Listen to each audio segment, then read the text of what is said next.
सबसे पहले श्रमण संघ के चतुर्थ पटधर आचार्य सम्राट ध्यान योगी महामहिम श्री शिव मुनि जी महाराज साहब, जैन धर्मोपदेष्टा गुरुदेव श्री फूलचंद जी महाराज साहब, परम सेवा भावी परम पूज्य गुरुदेव श्री प्रेम सुख जी महाराज साहब, संघ रत्न उपाध्याय प्रवर पूज्य श्री रविंद्र मुनि जी महाराज साहब, इन चारों गुरु भगवंतों के पावन चरणों में शत शत वंदन करता हूँ।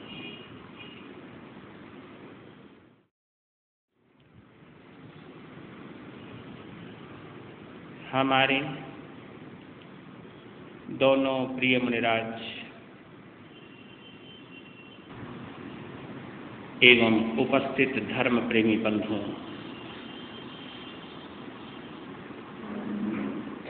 माताओं तथा बहनों, आप सभी का इस हृदय के आंगन में हार्दिक स्वागत करता हूँ।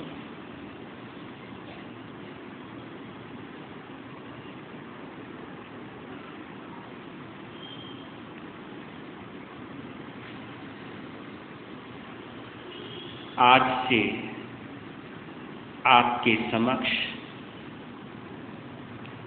भक्ति धारा का अमर काव्य आचार्य मानतुंग द्वारा रचित श्री भक्ताम्र स्तोत्र के प्रथम पद का, प्रथम काव्य का विश्लेषण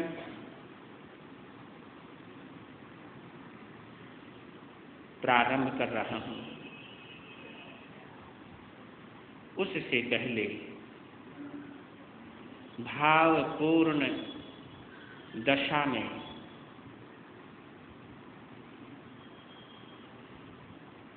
भक्ति के क्षणों में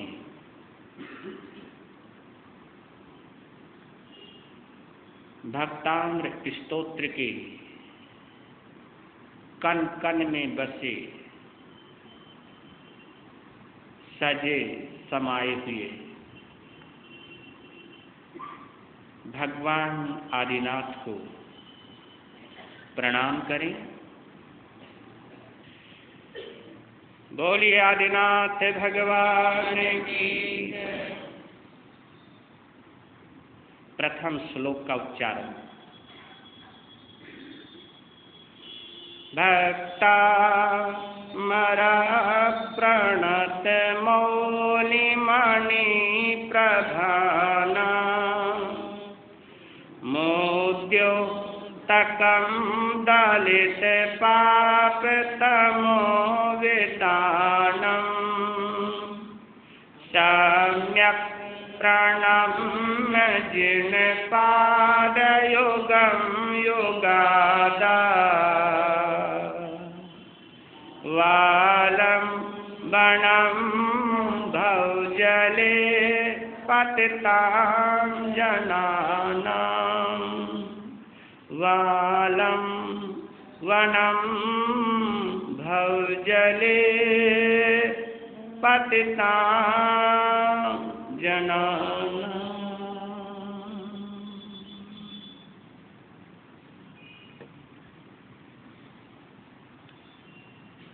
भक्तामर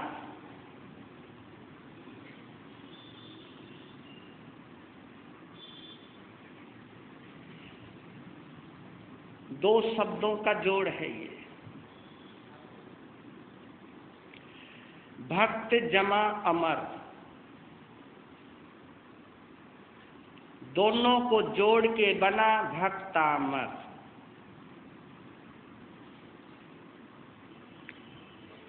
भक्त यानी भक्तिमान,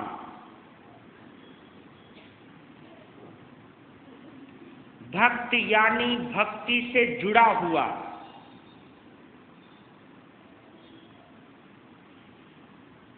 अमर यानी देवों के, देवताओं के,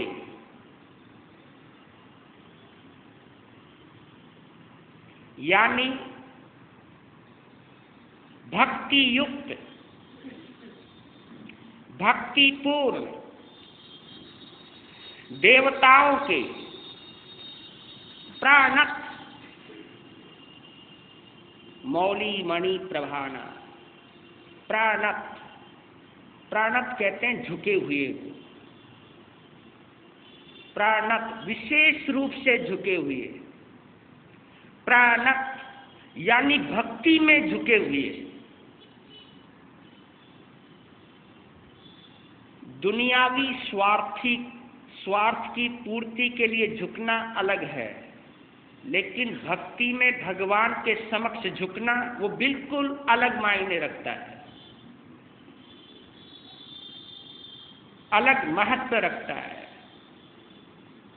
भक्तिमान देवों के झुके हुए क्या मौली मणि प्रभाना या मौली मणि प्रभानाम। मौली कहते मुकुट को, मौली मणि यानी उन मुकुटों के अंदर जो मणियां लगी हुई हैं, रत्न जड़े हुए हैं। मौली मणि प्रभाना, उनकी प्रभा को, उनकी चमक को, एक तो मुक्तों में चमक और मुक्तों में रही हुई मणियों की चमक, हीरे जवाहरातों की चमक, उनकी प्रभा को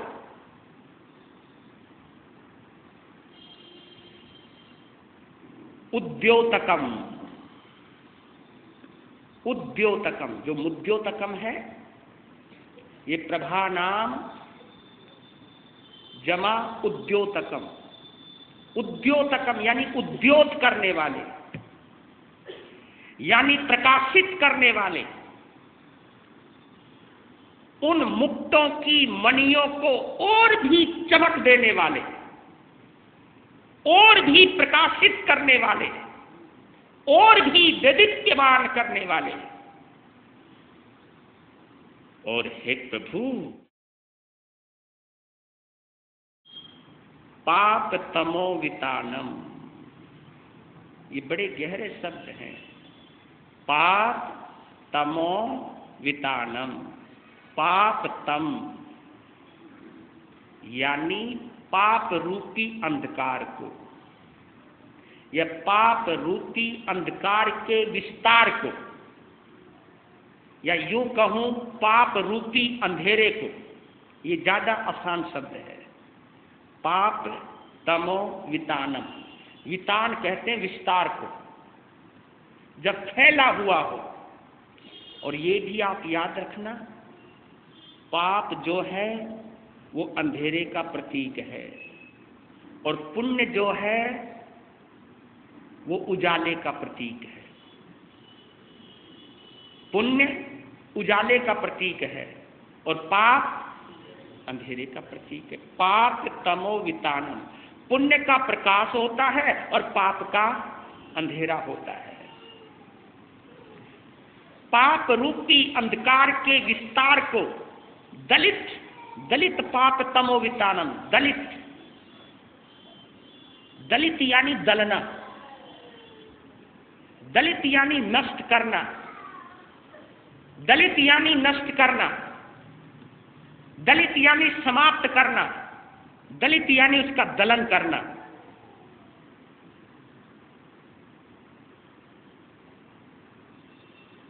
और भी भव जले,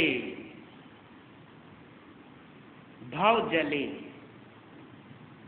यानी संसार रूपी समुद्र में, भव जले यानी भव सागर में, भव जले यानी भव सागर में क्या पतताम, पतताम यानी गिरते हुए, या भव सागर में गिरते हुओं को, या गिरे हुओं को, या पड़े हुओं को, या भव सागर में गोता जो लगा रहे हैं, डुबकियां ले रहे हैं, डूबने जैसी स्थिति हो रही है, भव जले पतताम जनानाम, यानी मनुष्यों को, जीवों को, प्राणियों को, युगादौ, जो युगादा शब्द है, युगादा, युगादौ आलंबनम, इनको जोड़ोगे तो युगादा वालंबनम बनता है। युगादौ ये भी दो शब्दों से जुड़ के बना है, युग जमा आदि, दोनों को जोड़ा तो बना युगादि, और युगादि का अर्थ होता है संसार के प्रारंभ में, युग की आदि में। युगादौ, युग की आदि में, युगादौ यानी कर्म भूमि के प्रारंभ में, यानी भगवान ऋषभ देव के समय या उससे पहले यह संसार एक अलग तरीके से जीता है। या यूं कहूं, जब पहला तीर्थंकर जन्म लेता है तो पहले तीर्थंकर के जन्म से पहले और कमोबेश उसकी उपस्थिति में भी यह संसार कल्प वृक्षों के माध्यम से, किसके माध्यम से? कल्प वृक्षों के माध्यम से। कल्प वृक्ष उसको कहते हैं जो हमारे यहाँ या सनातन परंपरा में चिंतामणि रत्न कहते हैं, या कामधेनु गाय कहते हैं, और हमारे यहाँ कल्प वृक्ष कहते हैं। कल्प वृक्ष के माध्यम से जीवन प्रणाली चलती थी, जीवन प्रणाली चलती थी, आदमी का जीवन चलता था कल्प वृक्षों के माध्यम से।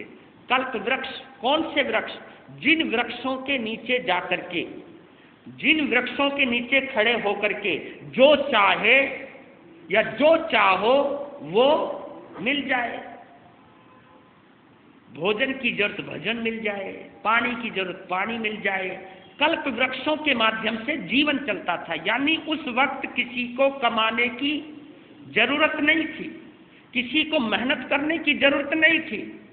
यानी उस वक्त कर्म भूमि का प्रारंभ नहीं हुआ था। कर्म भूमि उसको कहते हैं जब व्यक्ति कर्म करे, जब व्यक्ति मेहनत करे, जब व्यक्ति कमाए, उसको कहते हैं कर्म भूमि। उस वक्त वो कर्म भूमि नहीं होती। उस वक्त यानी पहले तीर्थंकर के जन्म से पहले कल्प वृक्षों के माध्यम से जीवन की आवश्यकताओं की पूर्ति हुआ करती थी।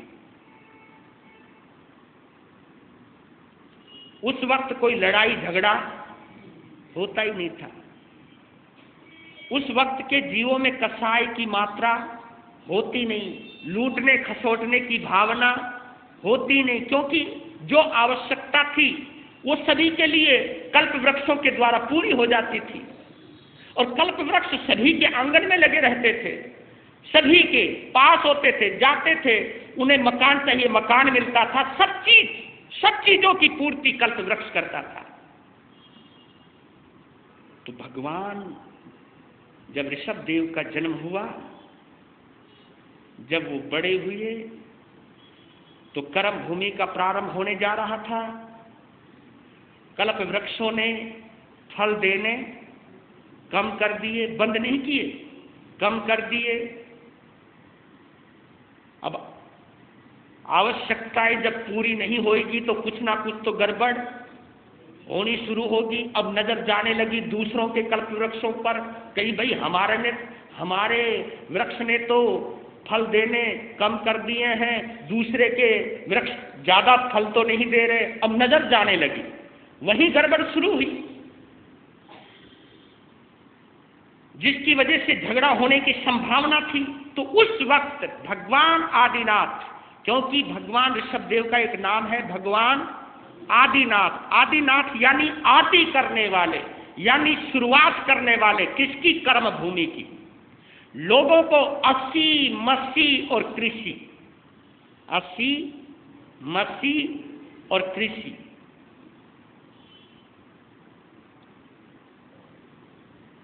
अस्सी में सब हथियार वगैरह आ गए, मसी में लेखनी वगैरह आ गई, और अस्सी में दिमाग भी आ गया है, गणित भी आ गया है। अस्सी मसी और कृषि, कृषि यानी खेती बाड़ी। ताकि आदमी जमीन का उपयोग करना सीख जाए। अब कल्प वृक्षों से पूर्ति नहीं होगी, अब खुद की मेहनत काम आएगी। तो प्रारंभ में भगवान ऋषभदेव के लिए कहा जाता है कि इस कर्म भूमि के पहले राजा हुए हैं। वो क्या हुए हैं?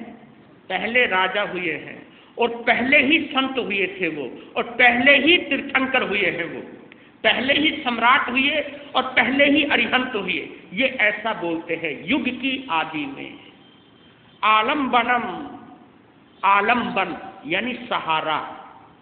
जब चारों तरफ अंधेरा था उस वक्त की जनता में कि अब क्या खाएं, कैसे क्या करें, अपना जीवन कैसे चलाएं, उन सभी समस्याओं का निदान किया था भगवान आदिनाथ ने। तो आलम्बनम यानी सहारा बनने वाले, ऐसे जिन पाद युगम, जिन पाद युगम, ये दोनों शब्द, तीन शब्द जुड़े हुए हैं। जिन पाद युगम, युगम यानी युगल, युगल यानी जोड़ा। जिन कहते जिनेंद्र देव को, पाद कहते चरण, और चरणों का जोड़ा होता है। जिन पाद युगम यानी भगवान आदिनाथ रूपी जिनेंद्र देव के चरण युगलों में सम्यक प्रणम्य, बड़ा प्यारा शब्द है ये, सम्यक प्रणम्य यानी अच्छी तरह से, पूरी तरह से, सच्चे रूप से प्रणाम करके, यहीं तक इसका अर्थ है सम्यक प्रणम्य, प्रणाम करके। ये तो इसका शाब्दिक अर्थ हुआ। अब इस शब्दों को चार पंक्तियों में बांधकर बोल रहा हूं, गौर से सुनना, ध्यान से सुनना। बोलते हैं, मणिमुक्ता रत्नों से शोभित, मणि रत्नों, मणिमुक्ता रत्नों से शोभित, देव झुकाते माथा है, पाप तिमिर में ज्योतित करता, आदि युग के विधाता हैं। भव सिंधु में पतित जनों के, भव सिंधु में पतित जनों की रक्षा करते जिन भगवान, चरण कमल में सुरीति से भाव सहित करते प्रणाम, भाव सहित करते प्रणाम। अब इसको थोड़े आसान तरीके से समझा रहा हूं कि कर्म भूमि के प्रारंभ में भूख प्यास से पीड़ित प्रजा को जिन्होंने उसके निवारण का मार्ग दिखाया, धर्म का उपदेश देकर पाप के प्रसार को रोका, पाप के प्रचार को रोका, पाप की विस्तार को रोका, धर्म का उपदेश देकर।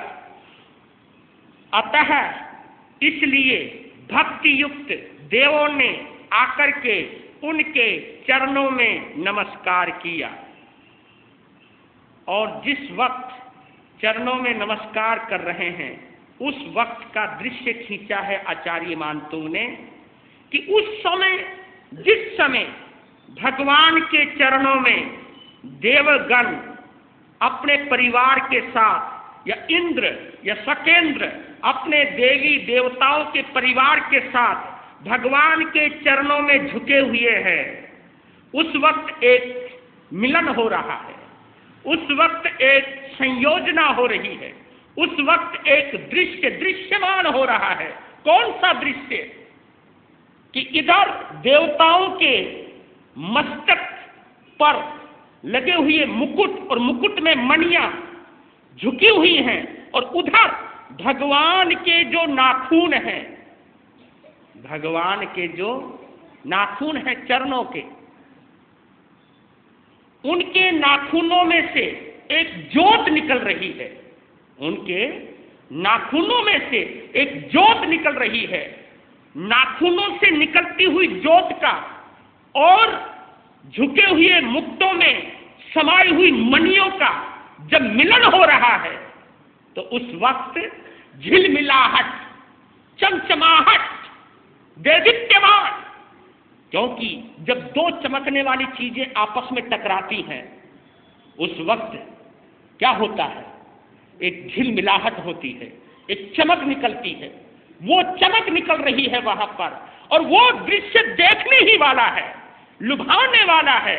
उस दृश्य को जिसने भी देखा आंखें अतृप्त रह जाती हैं, आंखों की प्यास नहीं बुझती उस नजारे को देखकर।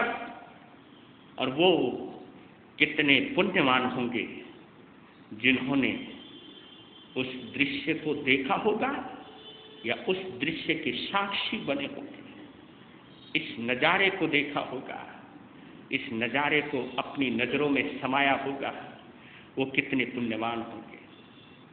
अब इसकी थोड़ी थोड़ी हम व्याख्या करते हैं, इसकी थोड़ी सी गहराई में जाते हैं। 3 शब्द हैं, भगवान, भक्ति और भक्त। इन 3 शब्दों को पकड़ना, इन 3 शब्दों को गहराई से अनुभव में लाना। क्या एक भक्त को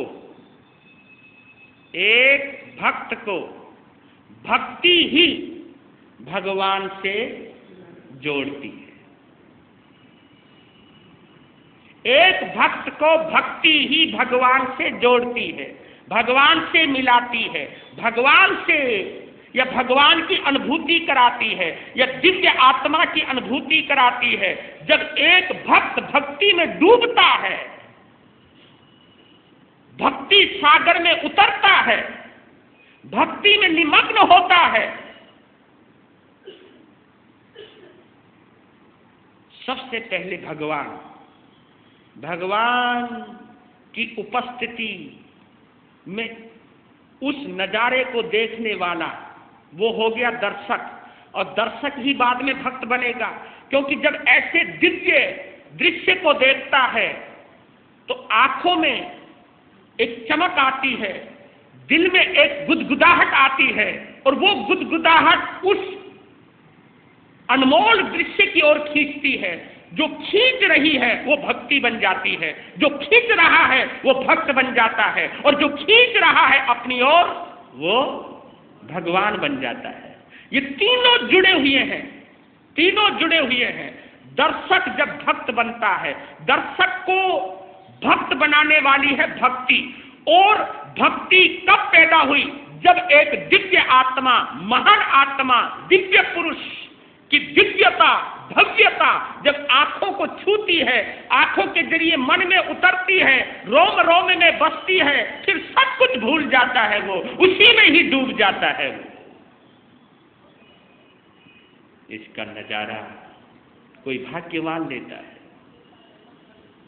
ये नजारा हर किसी को नहीं मिलता, बड़े पुण्यवानों वालों को मिलता है।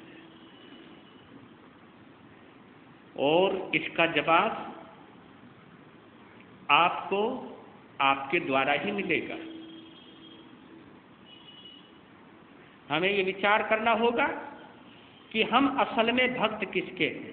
पहले तो ये फैसला कर लो आप, कौन सी चीज है दुनिया में जो हमें अपनी ओर अट्रैक्ट कर रही है, जो हमें अपनी ओर खींच रही है।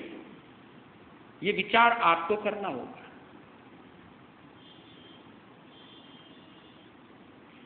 पहले ये विचार करना होगा अपने दिल में कि मैं भक्त हूं किसका, धन का या धर्म का। 2 चीजें हैं, पता चल जाएगा। और जो हमारे लिए महत्वपूर्ण होती है, गौर करना जो बोल रहा हूं, जो चीज हमारे लिए महत्वपूर्ण होती है वो हमें अपनी ओर खींचती है। बस अब ये देखना है कि कौन सी चीज हमें अपनी ओर खींच रही है। अगर पैसा खींच रहा है, क्योंकि जिसके दिल दिमाग में पैसा छाया हुआ है उसके लिए प्यार की कोई कीमत ही नहीं। क्लियर हो गया मामला। उसके लिए तो एक ही सवाल है, एक ही आवाज है, बाप बड़ा ना भैया, सबसे बड़ा रुपया। उसके चारों तरफ रुपया छा रहा होता है, भाई कहीं से आवे। और वो भगवान को भी इसलिए मानता है, किसी ने ये कह दिया कि भगवान की पूजा कर, 2 पैसे तुझे भी मिल जाएंगे।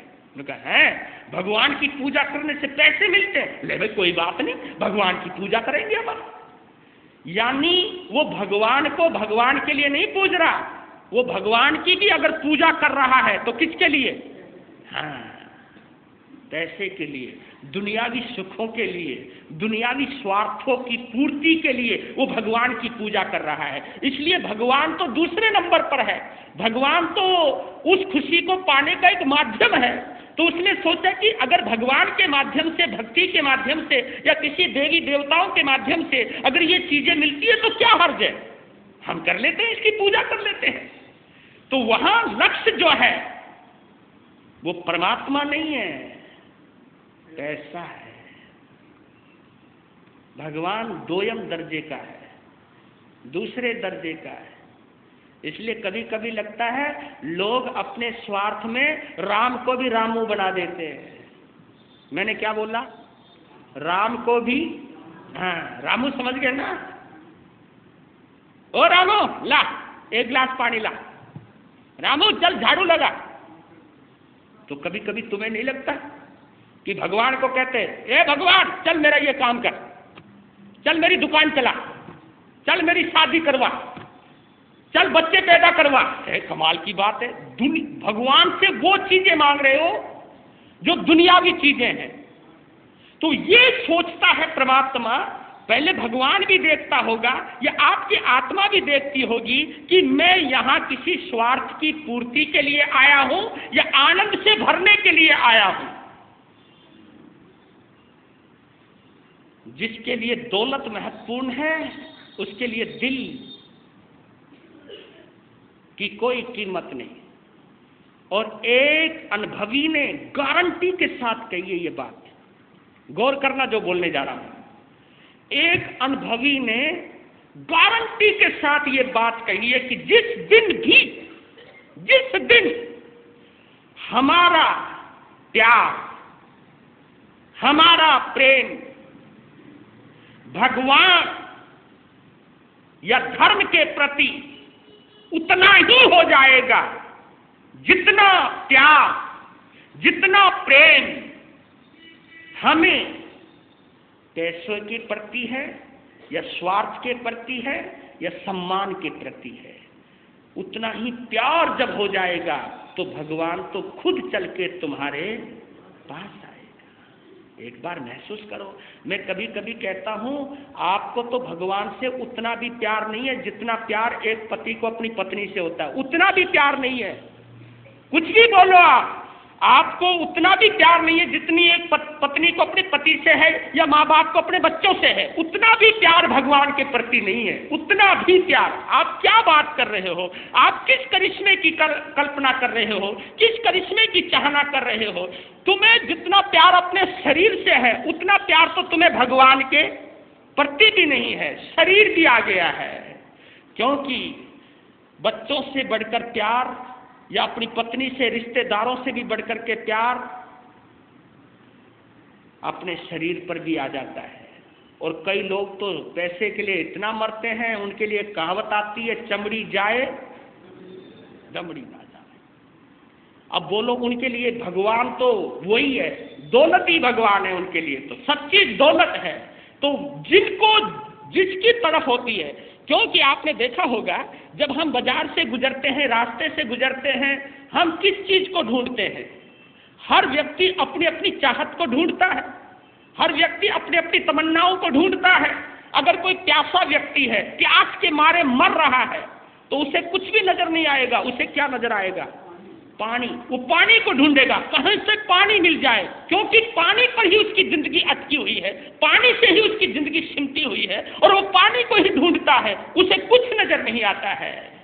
भूखा अन्न ढूंढता है। भूखा व्यक्ति बाजार में भी होगा तो किसी ढाबे को ढूंढेगा, किसी होटल को ढूंढेगा, कुछ खाने पीने वाली चीज को ढूंढेगा, क्योंकि जहां चाहता है, इसलिए कहावत आती है जहां चाहा वहां रहा। अब हिसाब लगा लो आप कि हम प्रभु को चाहते हैं, हम परमात्मा को चाहते हैं या दुनियावी चीजों को चाहते हैं।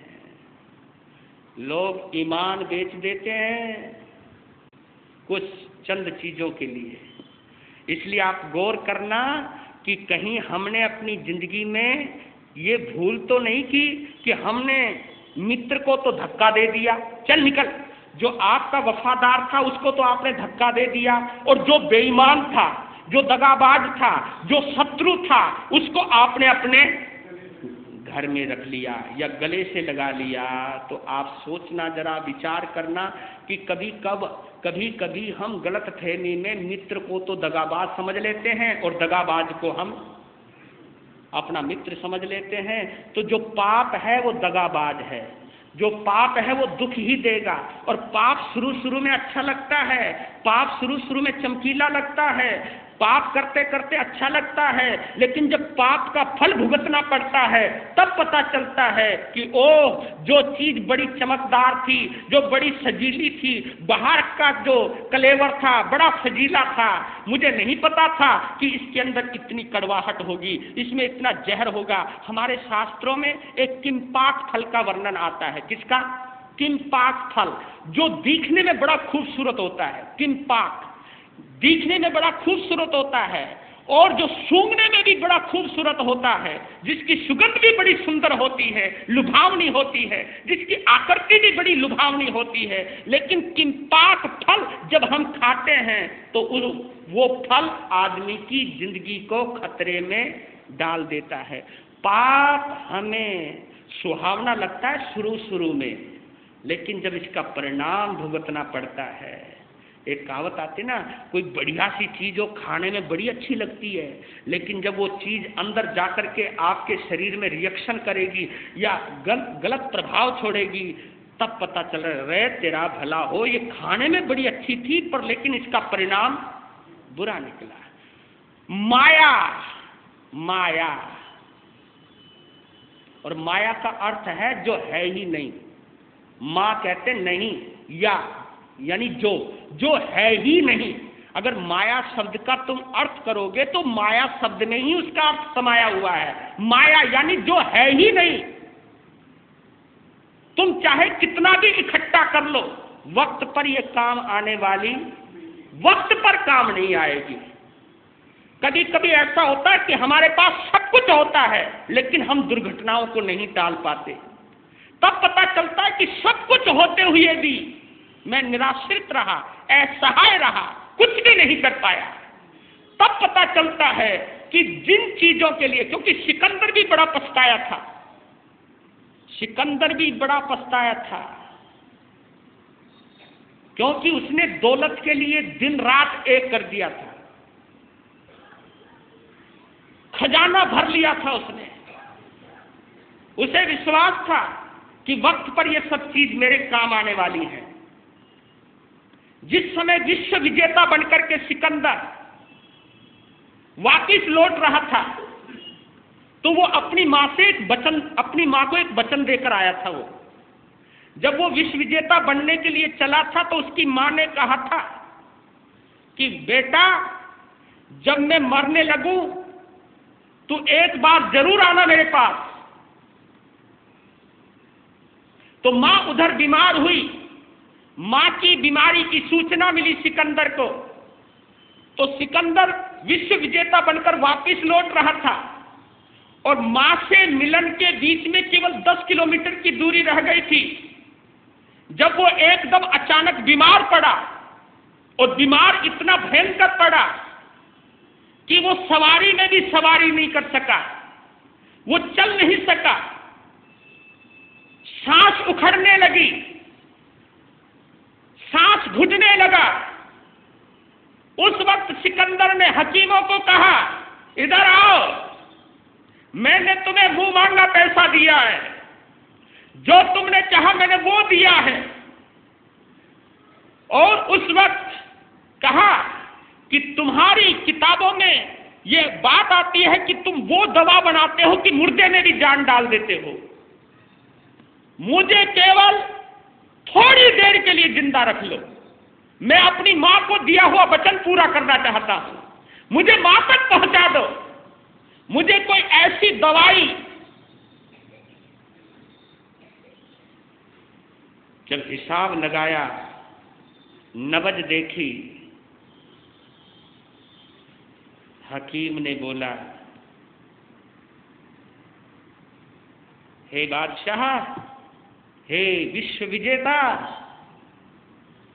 हम तुम्हारी इच्छा पूरी, क्योंकि तुम कुछ पल के मेहमान हो। कि नहीं, ऐसा नहीं हो सकता, मैंने दूसरों को मौत दी है, मैंने कभी कल्पना ही नहीं करी कि मुझको भी मौत आएगी।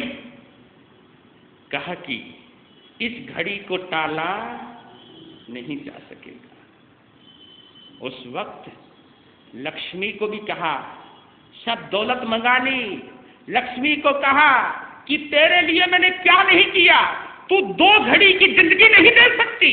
तो कहते सभी ने हाथ खड़े कर दिए, उस घड़ी को कोई नहीं टाल पाया।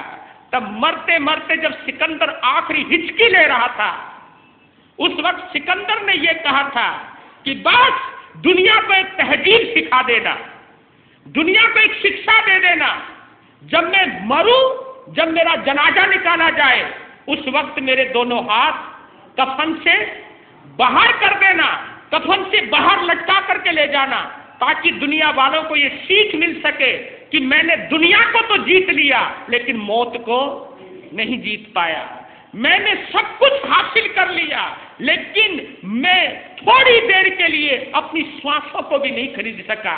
इतना लाचार, इतना असहाय सम्राट होकर के भी मैं इतना लाचार बन गया हूं। दुनिया को ये तहजीब सिखा देना। तो आप लोग भी समझते हो, घटनाएं ऐसी ऐसी आती हैं, जिसका एक ही बच्चा है, कोई उठा के ले गया, मार दिया, कोई एक्सीडेंट में मर गया, क्या करोगे? सब कुछ यहीं धरा का धरा रह जाता है। ये जिंदगी को समझना चाहिए, जिंदगी को नजदीकी से देखना चाहिए। ये जितना भी नजारा है थोड़े ही समय का है, ज्यादा वक्त का नहीं है। और एक गीत गाता हूं, एक गीत आप भी गाओ। भगवान से माया का चाहना, भगवान से माया का चाहना, ये प्यार नहीं व्यापार है, ये भगवान से माया का चाहना, ये प्यार नहीं व्यापार है, ये बाजार नहीं ये है दुनिया का, बाजार नहीं ये है दुनिया का, भगवान का एक दरबार है, ये भगवान से माया का चाहना। मनवा माया में झूमे रहा और माला घूमे हाथों में, मनवा माया में झूमे रहा और माला घूमे हाथों में। इस दावे में तेरी जीत नहीं, इस दावे में तेरी जीत नहीं, जीवन की करारी हार है, ये भगवान से माया का चाहना, ये प्यार नहीं व्यापार है, ये भगवान से माया का चाहना। कुछ भी करो पर लेकिन भगवान से माया की इच्छा नहीं करनी, क्योंकि परमात्मा को पाना चाहते हो तो दुनिया को तो भूलना पड़ेगा। वो कहता है भाई ये चीज मैं नहीं दे सकता तुमको, ये चीजें देवी देवता दे सकते हैं, परमात्मा नहीं देता। अगर तुम परमात्मा से भी यही चीज चाहोगे तो परमात्मा की कीमत घट जाएगी। और आपने एक शब्द पढ़ा होगा इसमें, मौली मणि प्रभाना, मुझे बड़ा प्यारा शब्द लगता है, मौली मणि प्रभाना।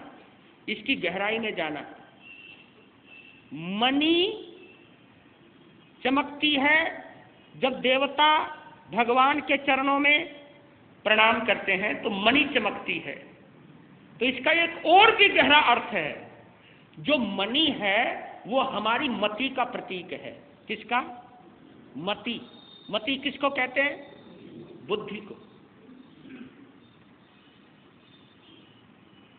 कि जब हम श्रद्धा से भरकर परमात्मा के चरणों में झुकते हैं, देवताओं की तो मणि चमकती है, लेकिन जो सच्चे हृदय से परमात्मा के चरणों में प्रणाम करता है तो उसकी मति सुधर जाती है, उसकी मति कभी बिगड़ती,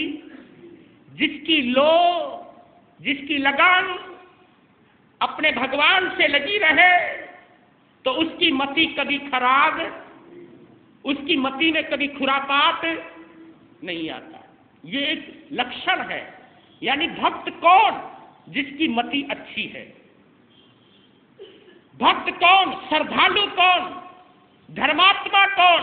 जिसकी मति अच्छी है, यानी जिसकी मति में कोई खराबी, जो मति हमेशा दूसरे का भला सोचे, जो बुद्धि हमेशा दूसरे का भला सोचे, वो तभी सोच सकती है जिस मति को भगवान के चरणों की चमक मिल गई हो, उसी की बुद्धि सही हो सकती है। यानी भगवान की भक्ति करने वालों का दिमाग कभी खराब नहीं होता। और एक बात और कह रहा हूं, जो परमात्मा से दिल लगाता है उनको कभी दिल का दौरा नहीं पड़ता है। दिल का दौरा उनको पड़ता है जिनका दिल दुनिया में अटका हुआ है, दुनिया में भटक रहा है, उन्हीं को ही दिल का दौरा पड़ता है। जो परमात्मा के चरणों से दिल जोड़ दिया उनको दिल का दौरा कभी नहीं पड़ता है, क्योंकि परमात्मा से जुड़े हुए व्यक्ति का कभी हाई ब्लड प्रेशर होता ही नहीं, क्योंकि संभाव है, वहां तो शांति है, वहां तो सुकून है, वहां शांति ही शांति है। यहां पर एक चीज और क्लियर कर देना चाहता हूं कि यहां पर देवता के लिए एक शब्द का प्रयोग किया है, अमर शब्द का प्रयोग किया है। अमर, अमर कहते हैं जो कभी मत ना मरे, उसको अमर कहते हैं। लेकिन ये शास्त्र कहते हैं देवताओं की भी अपनी उम्र होती है, एक उम्र के बाद देवताओं को भी देवलोक छोड़ना पड़ता है। देवलोक से भी जीव यहाँ पे आता है, तो आएगा तो मर के ही आएगा। तो एक सवाल पैदा हुआ कि जो मरता है फिर उन देवताओं को अमर क्यों कहा जाता है, मनुष्यों को अमर क्यों नहीं कहा जाता? तो आप समझना इस अंतर को। देवताओं को अमर इसलिए कहा जाता है कि देवता की जितनी उम्र होती है, पहली बात वो उतनी उम्र जीता है, और उनकी उम्र हजारों लाखों साल की होती है, इसलिए उनको पता ही नहीं चलता, वो हमें अमर नजर आता है।